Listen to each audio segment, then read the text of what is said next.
বাপজনক পাঠ পঢ়াই দিব লাগিছিলে ওৰা বলছে আমাদেৰ বাপটাকে টুকুনটা ভাগবত গুৱাই দিব লাগিছিলে টুকুনটা বেমাৰটা জলদিয়ে ভাল হৈ থাকে নেকি তেতিয়া সিদ্ধান্ত কৰিলে ৰাইজে এই যে যিটো ঘনাই নামঘৰলৈ আহে ৰাইজৰ লগত খুব চলাফুৰা খুব ঘনাই কৰি থাকে সেইজনৰ কাৰণে এটা সদবুদ্ধি উপায় উলিয়ালে বোলে কি অমুক বাপজনক আমাৰ বোলে খাৰিয়া বাপক বোলে পাৰাই বাপক বোলে এখন ভাগৱত শুনাই দিয়া হওক বোলে তেওঁ বৰ ভাল মানুহ ৰাইজৰ লগত বোলে নেৰা নেপেৰা থাকেই গতিকে তেখেতক ভাগৱত একৈটা শুনাই দিয়া হওক তেওঁ ভাগৱত শুনোৱাৰ লগে লগে কি হ'ল জানেনে বাপমস্ত আই সমস্ত তেওঁ সৰু সৰু দুখৰ পৰা তেওঁ উদ্ধাৰ হৈ গ'ল ভকতে আশীৰ্বাদ এটা দিলে তেওঁ লগে লগে জৰাৰোগ বেমাৰৰ পৰা তেওঁ উদ্ধাৰ হৈ একদম খোজকাঢ়ি ঘূৰি ফুৰিছে আৰু দুজন কি হ'ল তেখেতসকলৰ বেমাৰ বাঢ়ি বাঢ়ি গৈ থাকিলে এদিন দুইজন গৈ হৰি ওৰাম হৈ যোৱাৰ লগে লগে তেওঁলোকে পৃথিৱীত যেতিয়া এৰি দিলে তেতিয়া ডেঞ্জাৰ এটা ঘটনা ঘটি গ'ল ডেঞ্জাৰ ঘটনাটো আমি কম অকণমান চাব এই দুজন বাপে কেতিয়াও ভগৱন্তৰ দিশে ধাৱমানিত হ'ব পৰা নাছিল আনকি তেওঁলোক বিষয় বাসনা পুত্ৰ ভাৰ্যা ধন জন গৃহ অন্ত ভোগ ধন ধান লাগে লাগে লাগে লাগে গাড়ী লাগে ধন লাগে টাকা লাগে পইচা লাগে বেটা লাগে মাটি লাগে বাড়ি লাগে এই বলতে বলতে গোটেই জিন্দেগি নাই ওরা কোন রকম কৃষ্ণত হরণ দিতে নাই পারলো বলছে কৃষ্ণত হরণ না লিয়াকে বলছে ও হরি ওরাম হয়ে গেল বলছে কেবলমাত্র ওদের একটাই উদ্দেশ্য রহে কোনোবা কিনা 4 টাকা উপার্জন করে আনলে 2 টাকা বেয়া কামে খাটাবো 1 টাকা আইগরা দিতে দিব আর 1 টাকাটা আমি দিয়ে দিব বলছে এরকম করে করে গোটেই জিন্দেগিটাই বিফলে পার করে দিল তার পিছে কি হলো ওই বেয়া কর্মগিলাই ঘিরা করলে ওই বেয়া কর্মগিলাই ঘিরা করার কারণে আনকি জীব হিংসা লেগে করলো জীব হিংসা লেগেও করিলে বিভিন্ন দেব দেবতা উদ্দেশ্যি মানে জীব বলি বিধান আদি বিভিন্ন ধরনের তেওঁলোকে যিখিনি নকৰিবলগীয়া কাম ইত্যাদিখিনি কৰি পাৰ কৰিলে এতিয়া কথাটো হ'ল ডেঞ্জাৰটো এইটো অন্তকালে এতিয়া ভয়ংকৰ তিনিজন জমদূত আহি ওচৰত উপস্থিত হৈ গ'ল নহয় অজামিলৰ কাৰণে আহিছিলে আপোনালোকে জানে এই সকলৰ কাৰণে তিনিজন ভয়ংকৰ জমদূত আহি উপগত হৈ গ'ল লাগে জমদূত তিনিজনে আহি আকৌ তেওঁলোকক যিফালে নিব লাগে সেই তালে লৈ গৈছিল ক'ত লৈ গ'ল জমদূতৰ যিখন নগৰ সেই নগৰলৈ লৈ গৈছিল তাত গৈ এই যুৱতীয়ে দেখি আছে যে ভয়ংকৰ বিকট আকাৰৰ এজন পুৰুষে একদম দীঘল দীঘল মুছ লোহাৰ দাং গৰম কৰি লোহাৰ দাং লৈ ৰৈ আছে এই জীৱই প্ৰশ্ন কৰিছে বোলে আমাক তুমি ক'ত লৈ আহিলা দুই জীৱই প্ৰশ্ন কৰিছে বোলে আমাক ক'ত লৈ আহিলা আমরাকে कहां ले आइली বলছে তো বলছে তোরা এখন থেকে গমেই পাই নাই কি টুকুনটা পিছে হে গম পাবি বলছে এখন লোহার ঠেকানা গরম করা আছে বলছে তার পিছে গম পাবি বলছে তার পিছে জমরাজাই হুদি আছে যে তোমালোকৰ এটা কথা কোৱাচোন দিব তোমালোক দুইটা যে এই নগৰলৈ তোমালোকক আহিব লগা হ'ল তোমাক যে আৰু তোমাক যে ইমান সুন্দৰ নৰস শৰীৰ একটা দিল ভগৱন্তই ঈশ্বৰৰ কাম কৰবাৰ কাৰণে দুটা হাত দিছিল ভগৱন্তৰ ভকতৰ ৰূপ দেখবাৰ কাৰণে দুটা চকু দিছিল ভগৱন্তৰ কথা শুনবাৰ কাৰণে দুটা কাণ দিছিল জীব একটা তোকে বড় দুনিয়া দিয়েছিল ভগবন্তৰ নাম লিবার কারণে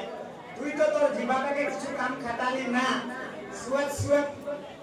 ব্যঞ্জন তরকারি গিলারে সুয়াদ নিয়ে বলছে এই জীবাটাই তো তুই কিছু নাম লিবার নাই গতিকে কি কারণে তোকে এই মনুষ্য শরীরটা দেই রহে তুই জানি না পারো আর যিজনে দেই রহে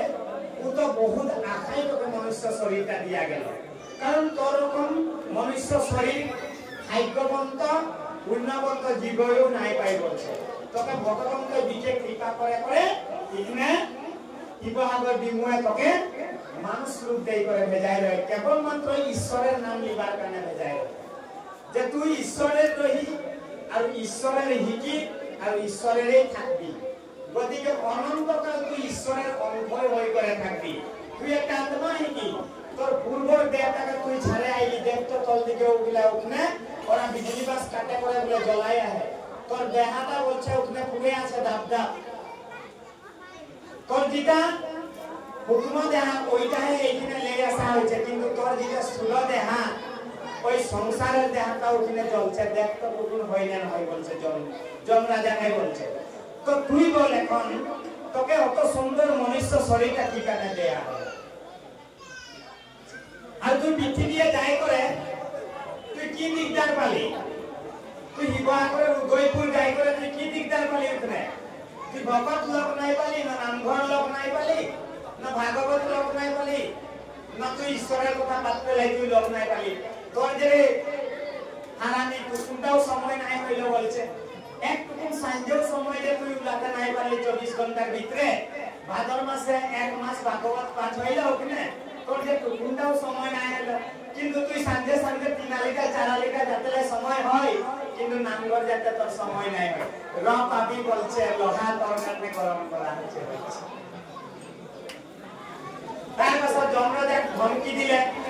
জীব একদম থরথর কপি আহে, একদম পুরা কপি কইছে জীব, আর দুই জীব কপি আছে। জমরাজা একদম পুরা ধমকি দিলে, বর্জি দিলে, ভুল হেলো নরাধম মহাপাপী জীব, এই উদ্দেশ্যে গৈছিলি তই পৃথিবীলৈ, নললি প্রভুর নাম পাবি আজি তার সমসিত উচিত দণ্ড। শুনা শুনা দুতগণ,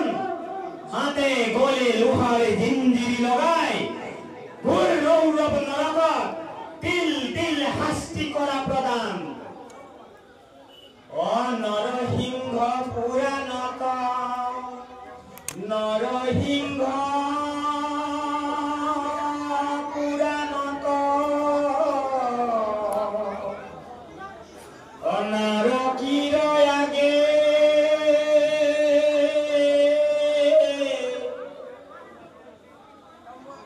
অগুলন্ত হাদরে যম রাজা মহাভাগে,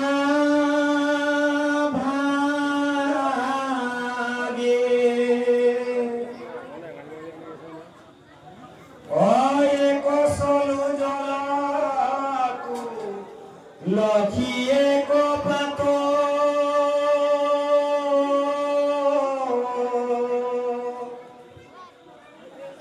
অধীরে মাত্র বিক্রয় জান্ত হরি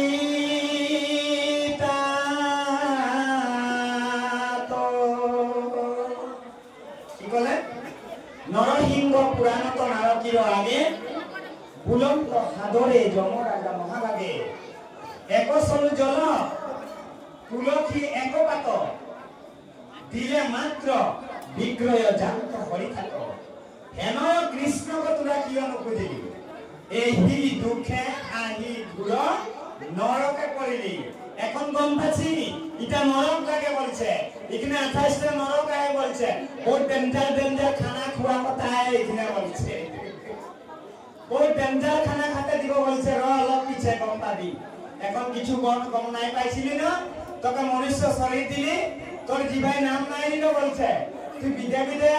তরকারির সুয়াদটাকে লেই থাকলি না, ভুলাই গেলি না বলছে। র টুকুনটা গম পাবি এখন বলছে। এই দুজনের কারণটা কি আছিল জানে না? বহুত ডাঙৰ ডাঙৰ ভুল কৰিছিল, বিৰাট খাতৰা ভুল কৰিছিল। প্ৰথমটো ভুল কৰিছিল আমি আগতে কলো, সদায় কামলে যায়, ঘৰলৈ আহি আইগৰাকীক গম দি থাকে, বলছে আজ কি তৰকাৰি, তাইগৰাকী বলছে মূলা শাক, মূলা শাক আর আলু বলছে, আর ভেন্ডি ফ্রাই করছে, নাই খাবো এগুলা বাপ বলছে। এরকম খানা আমার বাপেই নাই খাই বলছে, তোর খানা খাবার নাই কে, আমি এরকমই ঘুমাই যাব বলছে। আমাকে ভাল মন্দ লাগবে কে বলছে, আমাকে ভাল মন্দ লাগবে কে বলছে। চেঙ্গি পুরাইলে ঢুকলো না বলছে, লাল কাটুলটা ধরে আনবো বলছে। বাবুরে লাল কাটুলটাকে পটকো বলছে, আমি ভাল মন্দ নাই হলে ভাত খাবারেই খাইতে আজ বলছে। এই করতে করতে আকো কি কয়ে সাইগরাজি বলে চেঙ্গি তিনটা হয় দুটো আয় বলছে, আর একটা চেঙ্গি কাহাই গেল বলছে। জানো সকালে খুঁজে নাই পারি, সকাল লাগে ছাড়া দিদি চেঙ্গি গিলা বলছে, তিনটা হয় একটা ঘর আসে নাই বলছে, এইগুলা ঠিক নাই কে বলছে, এগুলা মানুষ যে এই সামনের মানুষটাই ভাল নাই কে বলছে। দেখ তবে যিজন ৰাতিপুৱা উঠিয়ে আমি মাত লগাব লাগে, ওৰা উঠিলে না কিবা এটা ৰূপ দিয়া দি অপায় মংগল হৈ গ'ল 108 খন আহি হাজিৰ হৈ গ'ল লগে লগে ওচৰৰ জনে মাত্ৰ আৰু কি ৰে কতটান বেমাৰীটা ৰাতি সুৰেটা সোমাই গ'ল এই জেউৰাৰ কাষৰ জনে এই দৌৰি আহিব জেউৰাখন পাৰ হৈ লাঠি এডাল লৈ ক'ত আছে সুৰ সুৰ বুলি কোৱাৰ লগে লগে এখন আকৌ চেংনিটা 60 টাকার চেংনিটা হেরাই গেল বলছে ও একদম 2 টাকা মান না রাঙা পানিটা খাই আছে করে বলছে ইতনার গিলা ভালো নয় বলছে আমি বহুত ভালো লাগি বলছে নাই বলে ভালো বলে নিজকে কি বলছে জানি না আয় হবে সামনের গিলা তো বেয়া বলছে নিজকে আরো বেশি বেয়া বলছে কি বলছে তোরা ভালোই আমার আগের চেংনিটা তোরাই খালি বলছে আমাদের ইতনার সামনে গিলা ভালো নয় না আমার আগে আজটা ইগনাই এরাই খাইলো বলছে আর আইজের চেংনাটাও এরাই খাইলো বলছে যেটা মানুষকে আমাকে সকাল হলেই দরকার আছে সঞ্জে হলেই দরকার আছে টুকুনটা আলোই ঘরে আসতে গেলে চাপা টুকুনটা দে বলে করে উঠে ছানাটা যাই করে ওদের বললেই চাপানি গোনাই কিবা একটা দরকার হয়ে গেলে দেরে টুকুনটা নিমকটা মুলাই গেলি চুনটা নাই নাই হলে বলা যায় নিজের ভাইটার কইও শ্রদ্ধা নিজের কলজার টুকরা রকম ওইটাকে বলছে যেটা ভালো নয় লাগে এ একটা ভালো নয় এগুলা বলছে আর কি বলছে আমিও বহুত ভালো মানুষ নাই লাগি বলছে জানবি কিন্তু বলছে কি বলছে নিজেরও পরিচয় দিয়েছে আনকটো গালি দিছে দিয়েছে বড় 100% দিয়েছে কিন্তু লগতে নিজের পরিচয় দিয়েছে সাবো এতিয়া কি কই আছে কি বলছে আমি বড় ভালো মানুষ নাই লাগি বলছে বড় বেয়া লাগি আমি বলছে দেখবি গন্ডগোল লাগাবো বলছে লেখাবে তো তার পাছে জমরা যায় কই আছে তুই তো ভালো করা নহল তুই তো এনেকে করিলি জীব হিংসা করিলি হ্যাঁ তোকে তো ভাল মন্দ খাতে মন গেল তুই তো নিরীহ জীব বহুত হত্যা করে দিলি তো এখন কি হবে কথা ধারমার বলছে জমরা যায় বলছে তুই যে জীব যত জীব তুই মারলি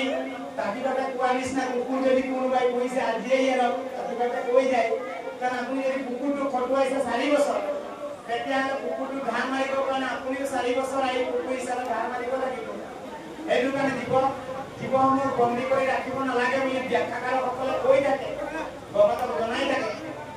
তাৰপিছত জমলদাই কৈ আছে তোৰ এখন হাতটাও কাটা যাবে তো জীবই বলছে আমার হাতটা কিসের কারণে কাটবি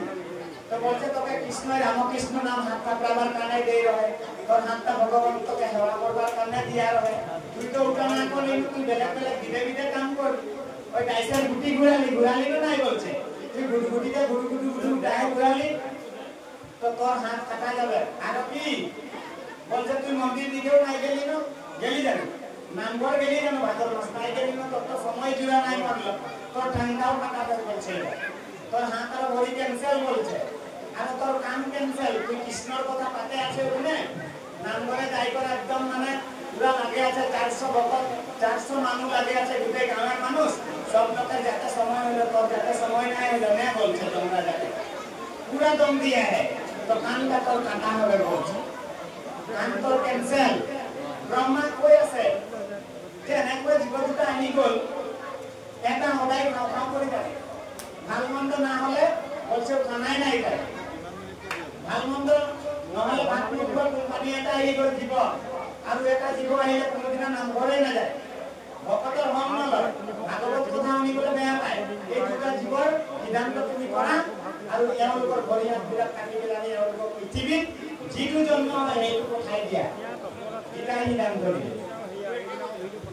অ যিটো জনে প্ৰাণী ৰজে অধুহ বয়াসৰে ওই কাটি মাৰিয়া পুনৰ প্ৰাণ তৃপ্তি কৰে যিটো জনে প্ৰাণী ৰজে অধুহ বয়াসৰে কাটি মাৰিয়া পুনৰ প্ৰাণ তৃপ্তি কৰে উপজি আহিও পাছে ওই অসুর জন্ম পাই উপজি আহিও পাছে ওই অসুর জন্ম পাই পাছে ব্যাঘ্র সৰ্প হুয়া ফুৰে মাংস খাই কি কৰিলে হাত ভৰি চব কাটি দিলে কাণ কাটি দিলে তেনেকৈ জীৱৰ নাম কোৱা পৰীক্ষাত কেতিয়াবা আহে হাত ভৰি নথকা আৰু কাণ নথকা প্ৰাণীবিধৰ নাম কি অৰুণ আচলবিলাকে ক'ব পাৰে হাত ভৰি সাপৰ ঠেং নাই আৰু হাত নাই আৰু কাণ নাই কাণটো কাটি দিলে ভগৱন্তৰ কাণ থকা অৱস্থাত তেওঁতে ভগৱন্তৰ নাম গুণ নুশুনিলে কাৰণে কাণ কেনচেল ভৰি দুটা থাকোতে ভগৱন্তৰ জেগালৈকে নগলে কাৰণে ভৰি কেনচেল হাত দুখনে কৃষ্ণৰ নাম আশা কৰি গলে ভগৱন্তৰ কৃষ্ণৰ নাম নোলোৱাৰ কাৰণে হাতটো কেনচেল বোলা দিলে তিনটা পাত ডিলেট হৈ গেল বলছে এখন কত ঘিসরে থাকবি ঘিসরে থাক সাপ করাই দিল বলছে পাশে ব্যাঘ্র সর্প পূজা পুরে মাংস খায় একজন খাও খাও করে তাকে যে ভাল মন্দ হনায় হনায় একটা বাঘ বানাই দিল আর একজন হাত কান আর বডি কাকে করে ডিলেট করে করে ওটা সাপ করাই দিল ঘিসরে থাকবে সর সর সর সর যাই থাকবে তার পিছে ভাগবত এখন ঢুকে যাচ্ছি আমি তার পিছে বলছে পরীক্ষিতে প্রশ্নটা এরকম করল যে হে হুকগুরু যে আমরা কলির নরলোক গতিকে আমাকে 7 দিনের পিছে হাতে ডংসিবার একটা হাত পোয়া গেল বলছে গতিকে এই মৃত্যুটা কিনলেকে মই কিদৰে উদ্ধাৰ পাম তাৰ বাবে এটা উপায় দিয়া যিমানখিনি ঋষিমুনি আছিলে মোৰ ভাগৱতত আপোনালোকে পাইছে নহয় আমি নাই পোৱা বাৰু প্ৰথমতে হাতী এডাল আছিলে বুলি কৈ আছে কিন্তু দ্বিতীয়বাৰৰ যিখন ভাগৱত উঠে অনুক্ৰমক কৰি ঋষিসকলে শুনাইছে 28,000 সেইখনৰ পৰা ভাগৱত ভাবি লিখিত পূৰ্ণাংগ বা হুকে পৰিচিত শুনাইছে তাত হাতী এডাল আছিলে কাৰণে আমি চালাই গম পাওঁ ইয়াত 28,000 ঋষিমুনিৰ কথাই উল্লেখ আছে তো ভাগৱত ভাগ শুনাইছে পৰীক্ষিতে অনুৰোধ কৰে হুকগুৰুৱে ভগৱন্ত হুকগুৰুক পঠাইছে পৰীক্ষিতৰ ওচৰলৈ পৰীক্ষিতে হুকগুৰুক আকণ্ঠনত দি কৈছে ইৰা মৰণ সময়ে তোমাৰ চৰণে অপুচু মই সাম্প্ৰত অমিয়মানৰে সদায় কি কৰ্ম কৰিবে ইটো লোকত যে হে হুকগুৰু কোৱাচোন যে মিয়মানৰ মৃত্যুমুখী নৰে সদায় কি কাম কৰিব লাগে পৰীক্ষিতে প্ৰশ্নটো কৰিছে হুকগুৰুৱে উত্তৰ দিছে যে পৰীক্ষিত তুমি যিটো প্ৰশ্ন কৰিছা জগতৰ সাৰ প্ৰশ্ন মানে জগতৰ সাৰ প্ৰশ্ন কিয় যে জগতৰ গোটেই কেইজনেই মৰিব তুমি পৰীক্ষিত তুমিও মৰিবা লগতে জগতৰ গোটেই জীৱসমূহেই প্ৰাণ ত্যাগ কৰিব এদিন সময় হলে জীৱ এদিন এই দেহ এৰি পুনৰ দেহ লয় গতিকে জন্ম মৃত্যুৰ চক্ৰৰ পৰা জীৱই কেতিয়াও হাত সাৰিব নোৱাৰে গতিকে তোমাৰ প্ৰশ্নটো হৈছে সংসাৰৰ কল্যাণৰ অৰ্থে কৰা প্ৰশ্ন সংসাৰৰ উপকাৰৰ অৰ্থে কৰা প্ৰশ্ন তুমি যিহেতু কৰিছা গতিকে হুকগুৰুৱে কৈছে কৰিলা প্ৰশ্ন যিটো সংসাৰতে হাৰ হে পৰীক্ষিত শুনা কলিৰ নৰক মাজৰ উদ্ধাৰৰ উপায় মই তোমাক কওঁ বুলি হুকগুৰুৱে প্ৰশংসা কৰিছে হুকগুৰুৱে প্ৰশংসা কৰি পৰীক্ষিত কৃষ্ণ নামৰ মহিমা শুনাইছে তাৰ আগতে আমি জানিব লাগিব যে পৰীক্ষিতে প্ৰশ্নটো কৰাৰ আগতে হুকগুৰুৱে চাৰিটা সাৱধান শুনাইছে আপোনালোক সমস্ত জনক মই চাৰিটা সাৱধান শুনালো যে ভাগৱত কথা শ্ৰৱণ কীৰ্তনৰ সময়ত একমনে একচিত্তে ভূয়া সাৱধান আৰু ভূয়া নিহবত ভূয়া এই চাৰিটা শব্দৰ প্ৰতি আমি বিশেষ গুৰুত্ব দিব লাগে আৰু ভাগৱত কথা আমি শুনি থাকিব লাগে কাৰণ শ্ৰোতা আৰু বক্তাৰ মাজত এটা যোগসূত্ৰ স্থাপন হ'ব লাগে একমনে একচিত্তে ভূয়া নিহবত আৰু ভূয়া সাৱধান পৰীক্ষিত ভাগৱতখন শুনাবৰ কাৰণে লোৱাৰ মুহূৰ্ততে হুকগুৰুৱে কৈ আছে যে পৰীক্ষিত মই ভাগৱত কথা শুনাম তুমি একমনে একচিত্তে ভূয়া সাৱধান আৰু নিহবত হৈ বুলি ভাগৱত কথা শুনি থাকিবা পৰীক্ষিত ভাগৱত শুনালে 7 দিন 7 ৰাতিৰ পাছত পৰীক্ষিত মুখ্য পালে কৃষ্ণ কথা শুনি তেওঁ মৃত্যুৰ পৰা উদ্ধাৰ পালে এতিয়া সেই একেখিনি কৃষ্ণ কথা শুনিয়ে আপুনি আৰু মই উদ্ধাৰ পাব লাগে আৰু উদ্ধাৰ পাবৰ বাবে জগতত বিদিত কৰিবৰ বাবে আজিৰ পৰা 575 বছৰ পূৰ্বে পূৰ্ণাংগ ভাগৱতক মতি কৃপালু শ্ৰীমন্ত শংকৰ পুৰুষে সহজ সৰল অসমীয়া ভাষা মৈথিলী ব্ৰজাৱলী আৰু অসমীয়া ভাষাৰ সংমিশ্ৰণ শ্ৰীমন্ত ভাগৱত শাস্ত্ৰবাদী জগতৰ কল্যাণৰ অৰ্থে দি থৈ গ'ল আৰু সেই ভাগৱতকে আজি আপোনালোকে আমি মিলি ইয়াতে কথন আৰু মথন কৰি আছো। এতিয়া আমি জানিম এই ভাগৱত ভাগী 28,000 ঋষি মুনিৰ অনুগ্ৰহ ক্ৰমে ভূতম লোমহৰ্ষ ঋষিৰ পুত্ৰ ভূতম উগ্ৰচৰ্বা ভূতৰ মুখেদি ভাগৱত কথা শুনিব আপোনালোকে শুনিব উপগুৰুৰ কৰ্মমুখান্ত পৰীক্ষিতৰ মাধ্যমেদি আৰু কি শুনিব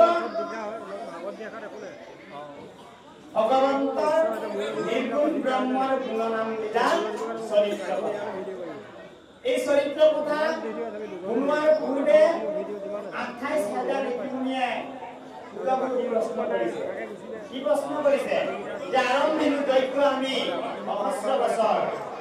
ধূমে ধূম্ৰবৰ্ণ কৰিলে কৰিম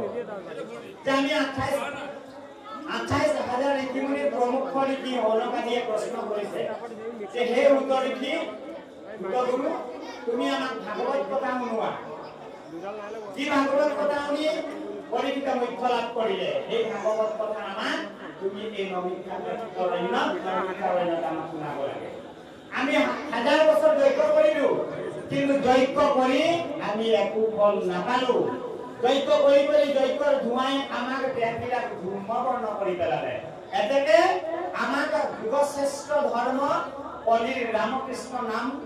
সন্নিবিষ্ট হোৱা ইয়াক কৃত 18 নম্বৰ পুৰাণ যাক সূৰ্য পুৰাণ বা মহন্ত পুৰাণ বুলি কোৱা যায়। এই 18 নম্বৰ পুৰাণ শাস্ত্ৰ ভাগৱত আজি আপোনালোকে আৰু আমি মহাভাগ্যৰ বকে দৈৱকে আদি শ্ৰৱণ কীৰ্তনৰ কাৰণে আমাৰ আয়োজন কৰা হৈছে।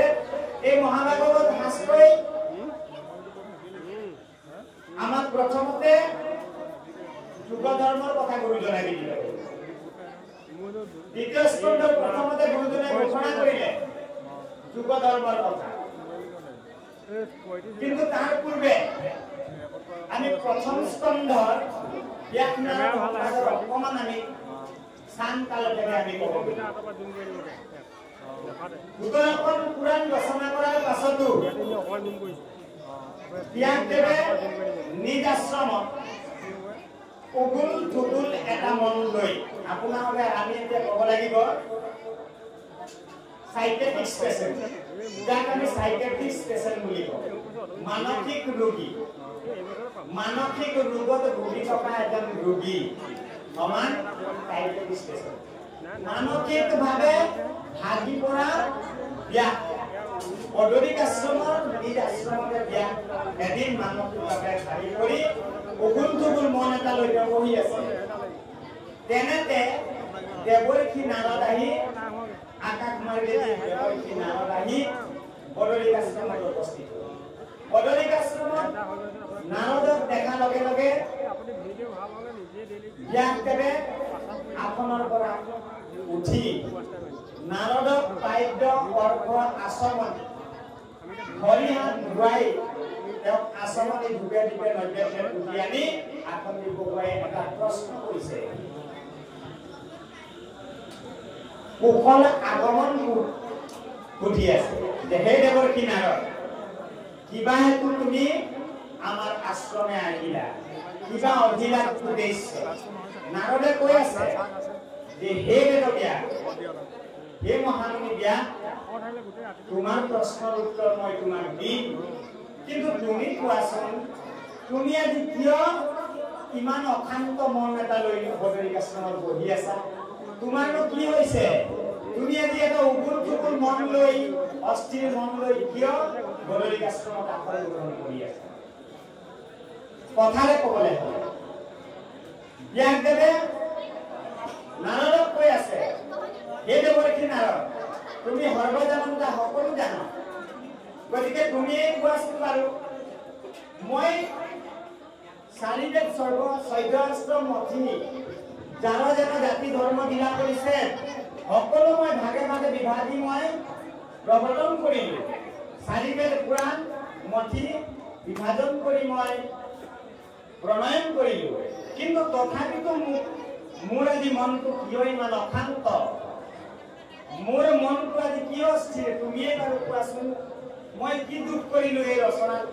মই কি দুখ কৰিলো তুমি অকমান মোক আঙুলিয়াই দিয়া কাৰণ তুমি ভূত ভৱিষ্যত তুমি সকলো জানা তেতিয়া দেৱকী নাৰদে ব্যাসদেৱক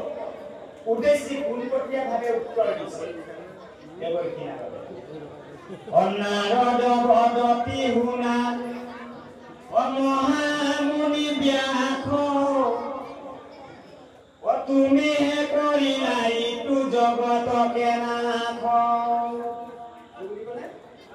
নাৰদ বদতি শুনা মহামুনি ব্যাস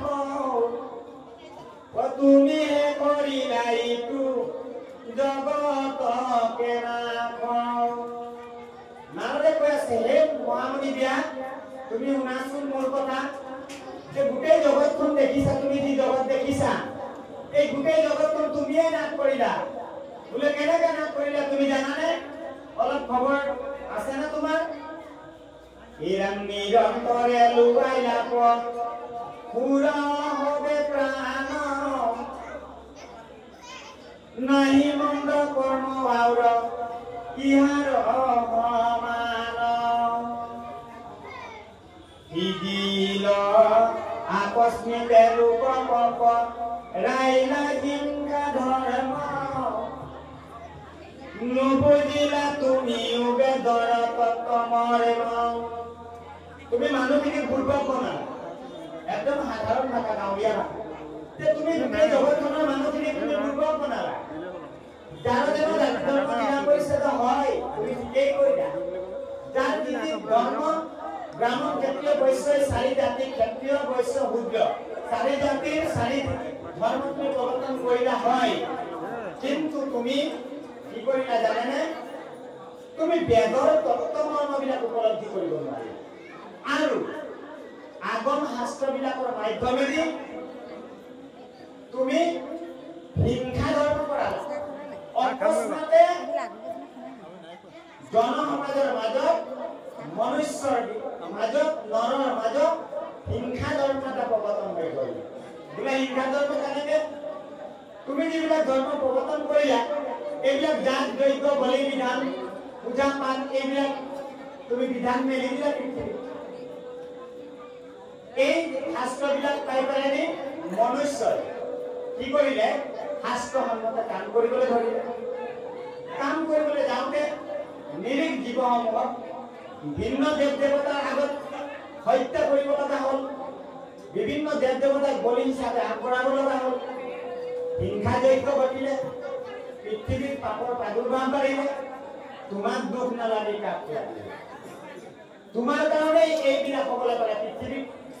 কি কি হিংসা ধৰ্ম চলি আছে চব তোমাৰ কাৰণে চলি আছে অকস্মাতে লোকাপ কৰাইলা হিংসা ধৰ্ম নুবুজিলা তুমিও বেদৰ তত্ত্বমৰ্ম